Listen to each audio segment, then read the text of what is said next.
So I'm Bill Lawson. I've attended this church for well over 10 years. I was baptized here.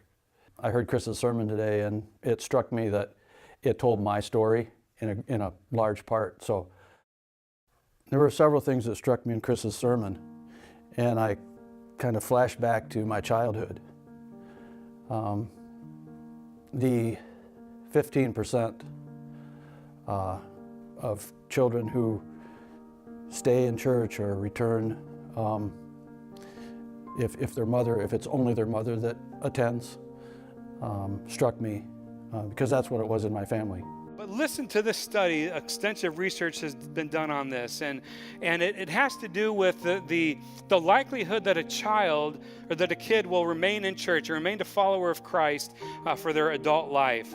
The study says that if a kid grows up in a home that both mom and dad are regular in church and make it a priority, 72% of those kids as adults will more than likely stay in the church. If only mom goes to church, not dad, but if only mom attends church and makes it a priority, that percentage drops to 15%.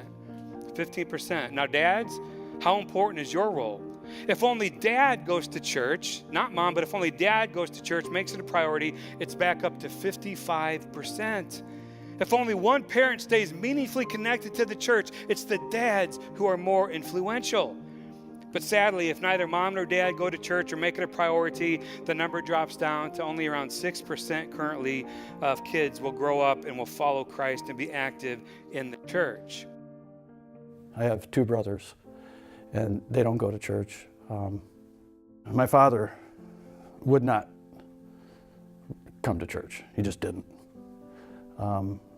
My home life growing up, there was a lot of abuse. It was physical. I saw my brother, who's a year younger than I, and myself, get beaten more than once. There was verbal abuse, and also my mother. God bless her. I saw her beaten as well.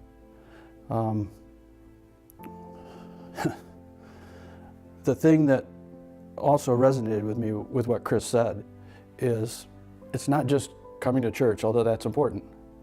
That's not a quote, but that's a paraphrase. That's what he said. But also, it's how you live out your faith, how you live your life. And with this amazing mother that I had, I saw her live it. Years later, she became a lot more active in her church. She had more time to do that, and she did.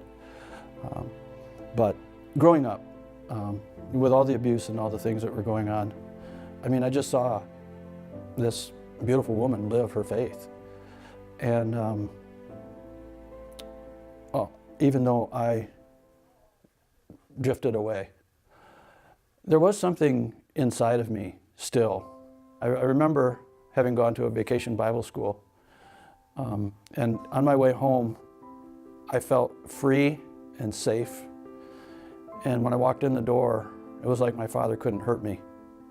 He might be able to physically hurt me, but inside, it's not going to go away. I had a marriage where my wife and I spent our 30th wedding anniversary apart because we were separated and we were going through a divorce. And the very next day after our 30th anniversary, we were in court finalizing a divorce. And it struck me deeply. I went into a deep depression. I was at a crossroads or in the desert, to kind of match the analogy in Chris's sermon.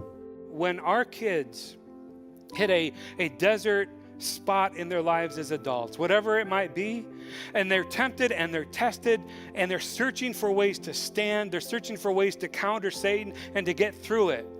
Whether it is a illness or a job or a loss or a depression, divorce, disillusionment with life, whatever it might be. They might be 30 or 50 or maybe they're 88 years old at the end of their life. What is it that we have taught to them? In that crucial window of years, what is it that we have prioritized in our lives so that they can see? How are we training and preparing them to withstand the inevitable desert times in their lives? I didn't know what to do exactly. I thought maybe mental health. I had no experience there, but I had experience in the church. So I thought, what would it hurt? I could go to that little church that I went to. I was in Corona, and it was there, and I went, and it was good. It helped. And it wasn't until I actually came to this church where I just felt a flood of being fed the Spirit, and it didn't happen overnight, but I climbed up out of that depression with the help of the Holy Spirit, with the faith that my mother brought me to. Chances are very, very, very high, in fact, almost 100%, that at some point in their life they will find themselves in some kind of a desert, looking for answers, searching for hope, trying to find something or someone to hold on to. So the question is, where will they look? What will they find?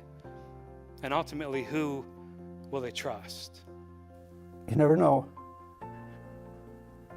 how you can impact someone's life. People in this church have greatly impacted mine and helped me get a good footing on a spiritual journey. And I'm so blessed.